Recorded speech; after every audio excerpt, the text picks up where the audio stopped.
Factorisation method से question number 1 को solve करना था। इससे मैंने एक पार्ट करवाया था, इसका आप देखिए फर्स्ट का थर्ड पार्ट जिसमें स्क्वायर रूट लगा हुआ है। क्वेश्चन नंबर फर्स्ट का थर्ड पार्ट, तो जो आप तीनों मेथड सीखे हो, किसी से भी एग्जाम में सॉल्व करने के लिए आपसे बोल सकता है, किसी भी मेथड से। तो तीनों मेथड के लिए आप तैयार रहोगे, वो आपको आना चाहिए। तो फर्स्ट का थर्ड है square root 2 into x square plus 7x plus 5 root 2 is equal to 0, is equal to 0। तो जो मैं रिवाइज कर रहा हूँ इंपॉर्टेंट क्वेश्चन से भी, ये भी आप मान के चलिए। अब इसको सॉल्व करना है फैक्टराइजेशन से, आपको क्वाड्रेटिक फार्मूला नहीं यूज करना है, कंप्लीटिंग द स्क्वायर मेथड नहीं यूज करना है। तो फैक्टराइजेशन सिंपली आपको आता है, क्या करते हो आप, लीडिंग कोफिशिएंट जो होता है और कांस्टेंट टर्म, उसको आप विद साइन मल्टीप्लाई करते हो। लीडिंग कोफिशिएंट यहाँ पे स्क्वायर रूट 2 है और कांस्टेंट टर्म है 5 स्क्वायर रूट 2, दोनों प्लस में है तो आगे प्लस का साइन आएगा। इसको मल्टीप्लाई कर लो, रूट टू बन जाएगा 2 एंड 5 टू जा 10 हो जाएगा, ये 10 बन गया, मीन्स प्लस 10 हमें मिला। क्या मिल गया, प्लस 10। इसके बाद क्या करना होता है, प्लस है मीन्स इसके दो फैक्टर करो, जिसको प्लस करने पे क्या आ जाए, बीच वाला टर्म जो यहाँ पे 7 है, ये तो मेथड है। इसके दो फैक्टर करेंगे, जिसको ऐड करने पर क्या आ जाए, 7 आ जाए। तो कहोगे बहुत सिंपल है, हाँ 5 इंटू 2 क्या होगा 10 और 5 प्लस 2 क्या हो जाएगा 7। तो यहां पे रखना क्या है 7 के स्थान पर 5 प्लस 2। ये बात सबको समझ में आ गई होगी। तो यहाँ पे रखेंगे अब this implies square root 2 into x square plus 7 के स्थान पे 5 plus 2, 5 plus 2 into x plus 5 root 2 is equal to 0। इसके बाद ब्रैकेट ओपन करेंगे, square root 2 into x square 5 into x 5x plus 2 into x 2x plus 5 root 2 is equal to 0। Split करने के बाद bracket open कर देते हैं, open करने के बाद दो पेयर बनाते हैं, ये फर्स्ट पेयर, यहां से यहां तक सेकंड पेयर। तो पहले पेयर में जो कॉमन होता है उसको आप इजीली कॉमन करने का प्रयास करो। पहले पेयर में देखिए केवल आपको x ही कॉमन दिख रहा है, ओनली x, x कॉमन कर लो। तो यहां पे मिलेगा स्क्वायर रूट 2 इंटू एक्स आ जाएगा, यहां पर प्लस 5, ये फर्स्ट ब्रैकेट में आ गया। In first bracket square root 2 x यहाँ पे बचेगा, यहाँ पे x निकल गया तो 5 बचेगा। अब सेकंड में आप लोगों को पता होगा, इतना प्रैक्टिस कर चुके क्लास 9 से ही, आपको पता है सेकंड में भी यही आता है, ब्रैकेट में यही ही आएगा। तो मैं क्या कह रहा हूँ, पहले ही लिख दे रहा हूँ, कोई हमको मना नहीं कर सकता। आपको पता है सेकंड ब्रैकेट में भी यही आएगा, कॉमन करेंगे सर, ठीक है। हाँ तो ये आएगा, मैं पहले से लिख दे रहा हूँ जिससे आपको कॉमन करने में आसानी हो, ठीक है। कोई जो है जब पूछना हो तभी आप लोग माइक ऑन करिए, ठीक है, डिस्टर्बेंस होता है यहाँ पे। अब देखिए ये तो आएगा कन्फर्म है, कैसे आएगा, इसलिए पहले कह रहा हूं मैं, पहले ही लिख दो तो आपको कोई डाउट ही नहीं रहेगा। जब ये आ गया इट मीन्स यहाँ पे क्या था, 2 बनाना है इसको। 2 कैसे बनेगा, जब आप रूट 2 से मल्टीप्लाई कर दो, एकदम आसान तरीका है। जो इस ब्रैकेट में आ रहा है वही सेकंड ब्रैकेट में आएगा, तो उसको लिख दो। पहले लिखने के बाद अब क्या करना है, इस चीज को आपको ये बना दो, ऊपर लिखा हुआ है ये तो बनाओगे। तो कैसे बनेगा, यहाँ पे रूट 2 है, यहाँ बनाना है 2, अगर मैं रूट 2 से मल्टीप्लाई कर दूं तो बन जाएगा। तो मैंने क्या किया, रूट 2 से मल्टीप्लाई कर दिया, मल्टीप्लाई करते ही बन गया 2x, ये बन गया 5 रूट 2, देखिए आपका बन गया एकदम आसानी से। तो ये कॉमन करना ज्यादा आसान तरीके से होता है। तो first bracket second bracket again common. ऐसा क्वेश्चन एग्जाम में 2 मार्क्स में आता है, कभी कभार आ जाता है। तो रूट के कारण बच्चे घबरा जाते हैं, कैसे निकलेगा फैक्टराइजेशन से। तो हो गया x plus 2 root 2 x plus 5 x plus root 2 is equal to 0। अब तो सॉल्व कर ही सकते हैं, तो अलग अलग फैक्टर 0 कर दो। Root 2 x plus 5 is equal to 0 एक हो जाएगा, सेकंड हो जाएगा x plus root 2 is equal to 0। यहाँ से root 2 into x is equal to आ जाएगा -5, तो x equal to -5 upon root 2, यहाँ से x इक्वल टू क्या आ जाएगा -√2। ये हो गया। ऐसे आप आंसर कर लो, चाहे तो उसको रेशनलाइज भी कर सकते हो, कोई यहाँ पे जरूरी नहीं है। तो यहाँ पे आ गया, तो रूट्स आर, रूट्स क्या क्या आ गए, roots are -5 upon square root 2 and -√2, ये रूट्स हमें मिल गए। ये आपका आंसर हो गया। ठीक है, सभी मेथड्स हम लोग सीख चुके हैं, उसका भी इंपॉर्टेंट क्वेश्चन कर रहे हैं 4.2 से। ये क्वेश्चन नंबर का फर्स्ट का थर्ड पार्ट मैंने कर दिया। अब इसके बाद मैं करने वाला हूँ थर्ड, फोर्थ, फिफ्थ में, तो एक क्वेश्चन नंबर 6 करूंगा। तो मैं क्वेश्चन नंबर इसका देखता हूँ 3, क्वेश्चन नंबर 3 इरेज कर दूं? Yes sir. ठीक है, ओके। अब देखते हैं हम लोग क्वेश्चन नंबर 3। क्वेश्चन नंबर 3 में देखें आप लोग, ये वर्ड प्रॉब्लम्स हैं, तो आप लोग बुक में देखें। क्वेश्चन नंबर 3 है, find two numbers whose sum is 27 and a product is 182। ऐसे डिफरेंट डिफरेंट वर्ड प्रॉब्लम्स बनते हैं, बस उसका स्टेटमेंट अगर आपको समझ में आ जाएगा क्वेश्चन कर ले जाओगे। ऐसे ही आपको इसमें फोर्थ भी है, फिफ्थ भी है। देखते हैं इसका थर्ड क्वेश्चन, क्वेश्चन नंबर 3 कह रहे हैं find two numbers whose sum is 27 and the product is 182। तो जो हम लोग पढ़ रहे हैं, यहाँ पढ़ रहे हैं quadratic equations in one variable. तो हम प्रयास करते हैं अधिक से अधिक क्वेश्चंस को वन वेरिएबल में करने का। अगर मैं आपसे कर दूं let one number is, let one, दो नंबर यहाँ पे है ना, let one number be x. मैंने यहाँ पे ये मान लिया कि एक नंबर एक्स है, then other number, other number क्या होगा? तो अगर एक 27 नंबर माइनस एक्स एक्स। है, आपके बोला गया, हाँ, दोनों का सम 27 गिवन है, टू नंबर्स का सम 27 है। अगर इसमें से एक एक्स है, दूसरा क्या होगा 27 माइनस एक्स, तभी दोनों जुड़ के क्या बनेंगे 27। तो सिंपल सा है, अगर सम गिवन है तो माइनस कर देते हैं, डिफरेंस है तो प्लस कर देते हैं। अगर यहाँ लिखा होता दो नंबर्स का डिफरेंस 27 है, एक नंबर एक्स है, दूसरा क्या होगा 27 प्लस एक्स हो जाएगा। ठीक है, तो यहाँ पे क्या हो जाएगा 27 माइनस एक्स दूसरा नंबर होगा, उसी में से घटा दो जो सम गिवन है, दोनों ऐड करने में 27 आ जाएगा। ये तो हो गया पहली कंडीशन। फिर से बात कर रहे हैं sum of whose square is 100, sorry product is 182। अगर दोनों मल्टीप्लाई करें तो क्या आएगा 182 आएगा। ठीक है, आगे लिखेंगे अकॉर्डिंग टू क्वेश्चन, दोनों मल्टीप्लाई कर दो, x into 27 minus x is equal to 182, ये आ गया। तो मल्टीप्लाई कर दें तो हो जाएगा 27x minus x square is equal to 182।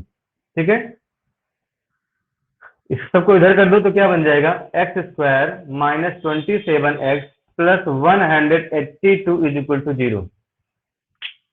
इधर गया एक्स स्क्वायर प्लस में बन गया, ये माइनस है प्लस 5 मैं लिख रहा हूँ लेफ्ट हैंड साइड में, मैं ट्रांसपोज कहाँ किया हूँ राइट हैंड साइड में। अब इसी का फैक्टर कर लेना है, चाहे फैक्टराइज कर लो, चाहे कंप्लीट स्क्वायर मेथड लगा दो, चाहे क्वाड्रेटिक फार्मूला, सबसे आपका आंसर आ जाएगा। तो फैक्टराइज करने का ये तो यहाँ पे 1 है, यहाँ पे 182 है, और ये प्लस में आएगा।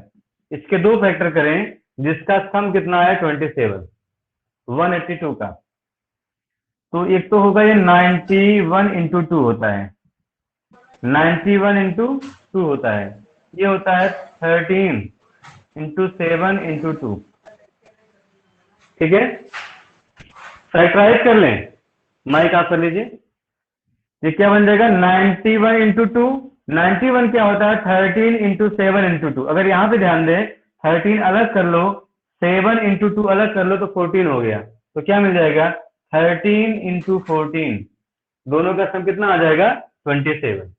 तो यहाँ पे हो जाएगा 13 plus 14 x square minus in bracket 13 plus 14 into x plus 182 is equal to 0। Bracket open करें, x square minus 13x minus 14x plus 182 is equal to 0। इसके बाद दो पेयर बनाते हैं, फर्स्ट पेयर में केवल x कॉमन है, x माइनस 13, सेकेंड पेयर में 13 आएगा ही, देखो यहाँ पे x आएगा ही, इसका मतलब यहाँ पे क्या 14 कॉमन ही करना पड़ेगा, तो जगह 14 ये माइनस में क्या बन गया प्लस, माइनस से डिवाइड कर दो तो यहाँ पे आ जाएगा 13, 14 से डिवाइड करोगे तो 13 आ जाएगा, इज इक्वल टू 0। फिर से देखिए x माइनस 13 कॉमन कर ले फिर से, तो सेकंड ब्रैकेट में बचेगा x minus 14 is equal to 0। This implies अगर सॉल्व करें अलग अलग तो क्या होगा, एक तो हो जाएगा x माइनस 13 इक्वल टू 0, तो x इक्वल टू 13 आ जाएगा, दूसरा x minus 14 equal to 0, x equal to 14 आ जाएगा। समझ रहे हैं? तो टू नंबर्स क्या होंगे, hence the two numbers are, hence the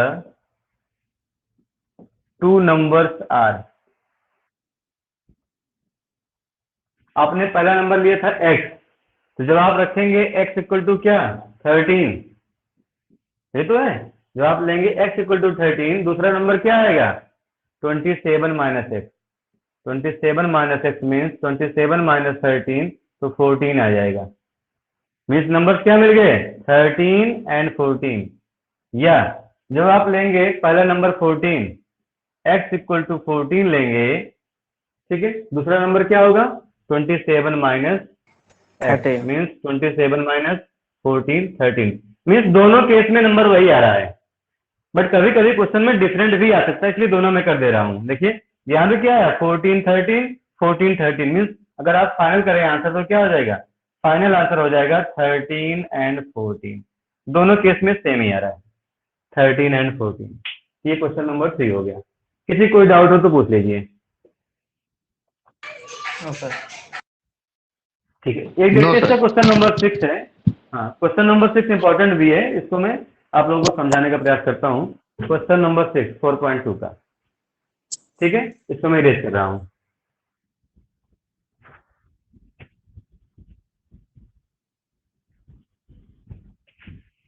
आप लोग अधिक से अधिक टाइम निकाल के प्रैक्टिस करते रहिए क्वेश्चंस की, लॉकडाउन में बैठना नहीं है। क्वेश्चन नंबर 6 जी, आप लोगों को यही पढ़ने का समय होता है, 9 to 12 मेन टाइम होता है स्टडी का, अगर इसमें अगर डिले पड़ गए तो आगे लाइफ चौपट हो जाने वाली है। क्वेश्चन नंबर 6, हाँ देखिए, a cottage industry produces a certain number of pottery articles in a day. Pottery articles in a day means कोई कॉटेज इंडस्ट्री है, उसमें पॉटरी आर्टिकल्स बनते हैं, कुछ सर्टेन नंबर ऑफ, कुछ फिक्स है कि पर डे इतना बनता है आइटम उसमें। फिर आगे बोला गया है it was observe on a particular day, किसी एक दिन ये ऑब्जर्व किया गया that the cost of production of each article, cost of production of each article in rupees, mean जितने वहां पे आर्टिकल्स बने, was 3 more than twice the number of articles produced on that day। इसमें मैं example लेता हूं, जितने बने, मान लो किसी एक दिन में 100 आइटम्स बने, कोई भी चीज होगा, पॉटरी आइटम्स जो भी हो उससे मतलब नहीं, 100 आइटम्स किसी दिन बने किसी पर्टिकुलर डे पे, तो कह रहे हैं कास्ट क्या होगा, एक आइटम का कास्ट क्या होगा, एक आइटम का कास्ट क्या होगा, इसमें कह रहे हैं 3 more than twice the number of articles, जितने बन रहे हैं आर्टिकल्स उसमें 2 से मल्टीप्लाई करो और 3 ज्यादा कर दो, कितना हो गया 203 रुपीज, मीन्स एक आर्टिकल का कास्ट होगा 203 रुपीज, जितने आर्टिकल्स जिस दिन बनते हैं उसको 2 से मल्टीप्लाई करो प्लस 3 कर दो, वो हर एक आइटम का कास्ट होगा। क्वेश्चन करने का मतलब यही है, समझ आई बात? अगर 100 आइटम बन रहे हैं एक दिन में तो एक आइटम कास्ट क्या हो जाएगा 100 का ट्वाइस प्लस 3। Yes sir. आगे देखें, if the total cast of production, if the total cast of production on that day was ₹90, पूरा पूरा कह रहे जितने भी आइटम बने हैं सबका कास्ट क्या है उस दिन केवल 90 रुपीज है, टोटल कास्ट, ये एक आइटम का नहीं है, ये टोटल कास्ट है जितना बन रहा है। If the total cast of production on that day was ₹90, सभी आइटम का कास्ट कितना है 90 रुपीज, तो एग्जाम्पल था, इसको आप ध्यान नहीं देंगे, एग्जाम्पल है। तो find the number of articles produced and cost of each article, तो आपको ये बताना है कि उस दिन कितने आइटम बने और हर एक आइटम का, हर एक आर्टिकल का कास्ट कितना है। तो यहाँ पे वेरिएबल आपको क्या दिख रहा है, किस पे सब कुछ डिपेंड है, नंबर ऑफ आर्टिकल्स पर। यहाँ पर सब कुछ नंबर ऑफ आर्टिकल्स पर डिपेंड है, उसी को हम मान लेते हैं एक्स है, कि उस दिन एक्स आइटम बने, एक्स आर्टिकल्स बने, एक्स पोर्टरी आर्टिकल्स बने। समझ आई बात। उसके बाद one by one, step by step question solve करते हैं। तो पहला हमारा यही है step, let the number of articles produced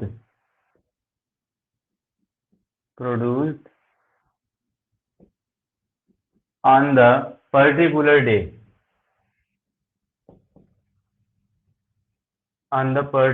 day be x। हम लोग ये मान लिए कि x आइटम एक दिन बना, ठीक है। आगे लिखेंगे so cost of one article. आप लोग बताइए, cost of one article is equal to कितना होगा रुपीज में। अगर एक दिन में एक्स आर्टिकल्स बनते हैं, हाँ बताइए। 2x + 3।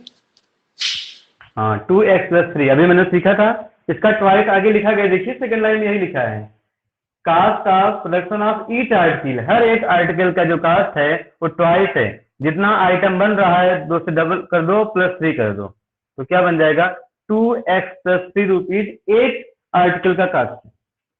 अब क्वेश्चन में क्या बोला है, टोटल कास्ट, आगे भी बोला है एंड दिया है टोटल कास्ट कितना है 90 है। हाँ टोटल कास्ट ऑफ आर्टिकल्स जितने भी बनेंगे सब के लिए है, articles on that day is equal to ₹90 आपको दे रखा है कि कुल इतने का ही सामान बना, 90 रुपीज जितना भी बना। तो आपको फाइंड करना है, क्या फाइंड करना है, एक्स फाइंड करना है और ये फाइंड करना है। अब कैसे हम इक्वेशन बनाए, बात यहाँ पर है। तो जैसे मैंने अभी एग्जाम्पल दिया था, अगर देखें, अगर एक पेन का कास्ट कितना है 10 रुपीज है, तो हमसे पूछ ले कोई 5 पेन की कास्ट क्या होगी, तो हम तो बता ही सकते हैं 5 × 10 50। यही हुआ। तो आप यहाँ पे देखें, एक आर्टिकल का कास्ट दोनों को कितना मल्टीप्लाई है कर देंगे। 2x, हाँ 2x + 3 है। कुल कितने बने हैं, बोलोगे कुल x बने हैं। जैसे यहाँ पे एक का 10 है, 5 का 5 × 10, तो एक का इतना है तो x का कितना होगा, x × दिस, सिंपली मल्टीप्लाई कर लेना है। तो आगे लिखेंगे, ठीक है, दिस इम्प्लाइज, तो टोटल कास्ट क्या होगा according to question, total cost तो क्या हो जाएगा x, इतने आर्टिकल्स बने हैं, और हाँ और हर एक आर्टिकल का कास्ट कितना है 2x + 3 है। इतने आर्टिकल्स हैं, हर एक का कास्ट कितना है, मल्टीप्लाई कर दो, टोटल कास्ट आ जाएगा, और क्वेश्चन में गिवन है 90। अब इसी को बनाते हैं हम लोग इक्वेशन और सॉल्व कर लेते हैं। 2x² + 3x, इसको इधर ट्रांसपोज कर लो, डिग्री नहीं है 90, sorry 90 = 0। 2x² + 3x - 90 = 0। Leading coefficient यहाँ पे 2 है, कांस्टेंट टर्म -90 है, दोनों मल्टीप्लाई करने पे कितना आ जाएगा 180 माइनस में। इसका मतलब इसके 2 फैक्टर करो जिसका डिफरेंस 3 हो, 2 फैक्टर। अगर मैं लिख दूं पहले 18 × 10, 2 नहीं आ रहा है, ठीक है, 18 लिख सकता हूं मैं 9 × 2 × 5 × 2, ठीक है। डिफरेंस 3 लाना है 180 का, तो क्या हो सकता है 9 हो जाएगा 3 × 3। जब आसानी से ना बन पाए तो पूरे फैक्टर कर लो, हाँ ठीक है आएगा भाई, तो पूरे फैक्टर आप बना लो। तो 3 5 जा 15 ले लें, और 2 2 जा 4 3 जा 12, तो 15 और 12 से डिफरेंस कितना आ जाएगा 3 आ जाएगा। तो फैक्टराइज करने वाले को चेक कर लेना चाहिए। यहां से बन जाएगा 2x² plus at the place of 3 15 - 12 रखना है, -90 = 0, ब्रैकेट ओपन कर लो, तो हो जाएगा 2x² + 15x माइनस 12x, ठीक है, minus 90 is equal to 0। Again two pairs बनाएंगे, first and second. First pair में केवल x कॉमन है, तो क्या बचेगा 2x प्लस 15। मैंने कहा सेकंड में भी वही आता है, मैं लिख दे रहा हूँ पहले से ही 2x प्लस 15। जो फर्स्ट ब्रैकेट में वही सेकंड ब्रैकेट में आएगा, तभी सॉल्व भी होता है। तो ये 12 कैसे बनेगा, अगर आप 6 से मल्टीप्लाई कर दो और दोनों माइनस में है तो -6 से मल्टीप्लाई कर दो। समझ आई बात, या -6 कॉमन कर लो तो क्या आ जाएगा 2x प्लस 15। तो ये हो गई 2x plus 15 in first bracket. In second bracket x minus 6 is equal to 0। अब दोनों को सॉल्व कर लेते हैं। यहाँ राइट साइड में देखें तो पहला क्या हो जाएगा, if 2x plus 15 is equal to 0। यहाँ से x की वैल्यू क्या आ जाएगी, आप बोलोगे -15/2 आ जाएगी। फिर सेकंड अगर रखेंगे x माइनस 6 इक्वल टू 0, तो x की वैल्यू क्या आ जाएगी 6। ये x क्या था, पहले ध्यान देंगे, x क्या था, टोटल नंबर ऑफ आर्टिकल्स, जो सामान बना हुआ है वो x था। प्रोडक्ट। तो सामान कभी माइनस में और अपान में तो होगा नहीं, समझ रहे हैं ना। ये क्या है, इम्पॉसिबल। ये को ध्यान देना पड़ता है, हर एक क्वेश्चन में कुछ ऐसा आ जाता है जो आपका आंसर नहीं होता है, तो आपको वहां पे लिखना पड़ेगा, मेंशन करना पड़ेगा। ये इम्पॉसिबल क्यों है कि आर्टिकल्स है, कोई सामान है, कोई सामान नेगेटिव पहली बात तो नहीं होगा, फ्रैक्शन की कोई तोड़ के सामान तो देगा नहीं। मान लो यहाँ पे क्या होता है +15/2, तब भी ये इम्पॉसिबल है। ठीक है, आप बोतल लेने गए, अगर आपको हाफ बोतल दिया, आप लोगे ही नहीं। इट मीन चाहे नेगेटिव हो चाहे फ्रैक्शन में हो, इम्पॉसिबल है। तो पॉसिबल कौन सा है, ये वाला। तो आंसर लास्ट में लिख लेंगे, यहाँ पे आंसर मैं ऊपर लिख रहा हूं। Hence the number of articles produced on particular day is equal to कितना है, इज इक्वल टू x, और x की वैल्यू आ गई है 6। एक दिन में केवल 6 आइटम ही बन रहा है। फिर क्या है, एंड कास्ट ऑफ 1 आर्टिकल, तो कितना लिखिए हो आप, ₹2x प्लस 3, तो क्या बन जाएगा ₹2 इंटू 6 प्लस 3, कितना आ जाएगा 15। 15। तो ये आपका आंसर हुआ, ये आंसर हुआ, ये number of article, cost of each article. सबको बात समझ में आ गई। Yes sir. ठीक है, तो मैंने 4.2 रिवाइज कर दिया है। अब देखते हैं 4.3 से एक क्वेश्चन आप देखेंगे, उसके बाद हम लोग कल करेंगे। केवल एक क्वेश्चन सॉल्व करने वाला, इक्वेशन सॉल्व करने वाला। तो फर्स्ट तो आप लोग कर ही लिए होंगे।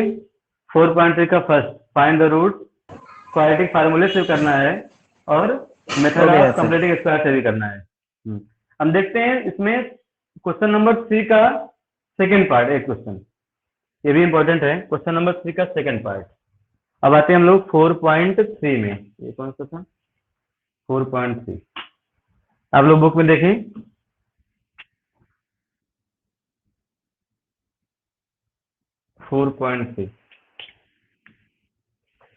देखिए क्वेश्चन क्या है, find the roots of the following equations. There are 2 questions, इसमें से एक पार्ट करेंगे, सेकंड पार्ट फर्स्ट आप लोग करिएगा। इसको हम लोग 2-3 दिन में रिवाइज कर लेंगे, पूरा कंप्लीट हो जाएगा। इसके बाद चैप्टर 5 आप लोग पढ़ रहे होंगे, तो चैप्टर 5 पे आएंगे। इसका टेस्ट कब होगा, चैप्टर 3 और 4 का? 3rd 4th चैप्टर हो चुका है, कंबाइंड एक लेंगे, थोड़ा अभी लेट में लेंगे, ठीक है ना। फर्स्ट सेकेंड थर्ड फोर्थ का सबका एक बार टेस्ट हो चुका है। अब थर्ड और फोर्थ कंबाइंड लेंगे, एक दिन बता देंगे। चलिए, तो थर्ड का है सेकंड पार्ट। क्वेश्चन है 1/x plus 4 minus 1/x minus 7 is equal to 11/30, और साथ में लिखा है x is not equal to -4, -7। ये चीज लिखा हुआ, सॉल्व करना है, रूट्स फाइंड करने हैं, x की वैल्यू फाइंड करनी है।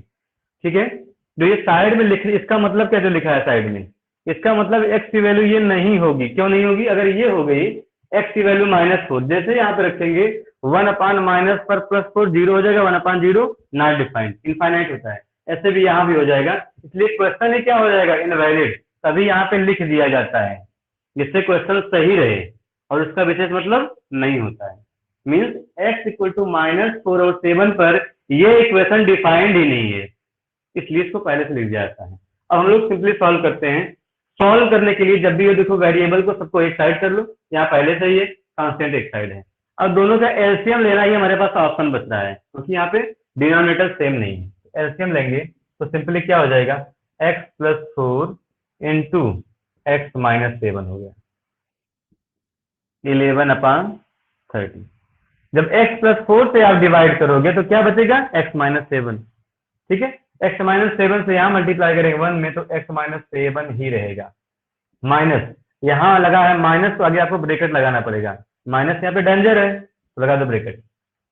अब x - 7 से जब आप डिवाइड करोगे एलसीएम में तो क्या मिलेगा, x + 4 मल्टीप्लाई कर दो, यहाँ पे आ जाएगा x + 4।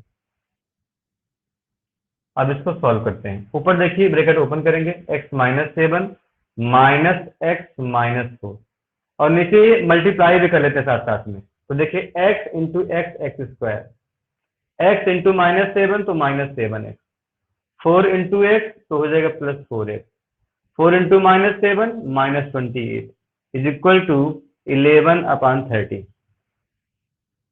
ध्यान से समझते रहेंगे। ऊपर देखेंगे तो x और -x 0 हो गया, -7 -4 हो गया -11/x², ये मिलके बन गया -7 + 4 दैट इज +3, सॉरी -3, -3x -28 इज इक्वल टू 11/30।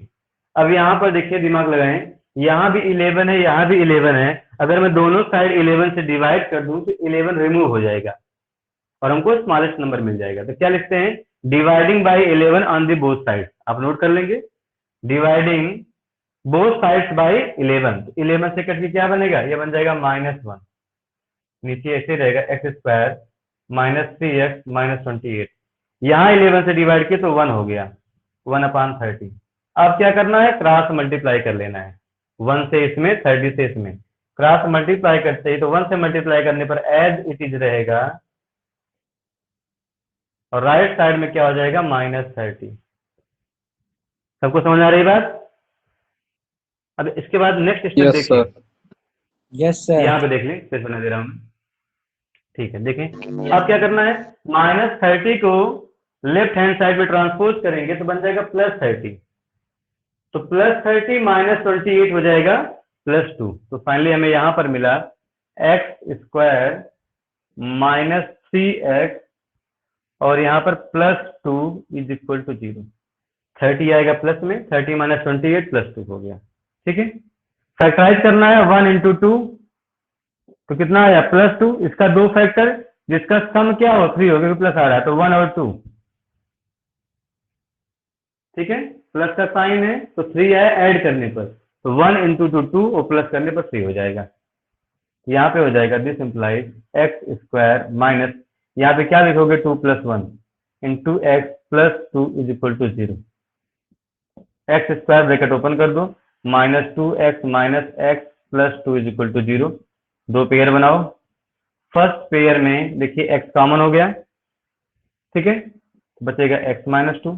सेकंड में भी यही आना है x - 2, तो कॉमन क्या करना पड़ेगा -1, जो साइन चेंज करेंगे ना, -1 लेंगे तब ये प्लस बन जाएगा और ये माइनस बन जाएगा इज इक्वल टू 0। x - 2 फिर से कॉमन, सेकंड ब्रैकेट में बचेगा x - 1 इज इक्वल टू 0।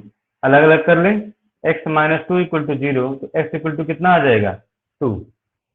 जब करेंगे x - 1 इज इक्वल टू 0 तो x कितना आ जाएगा 1, तो दो वैल्यूज आ गई।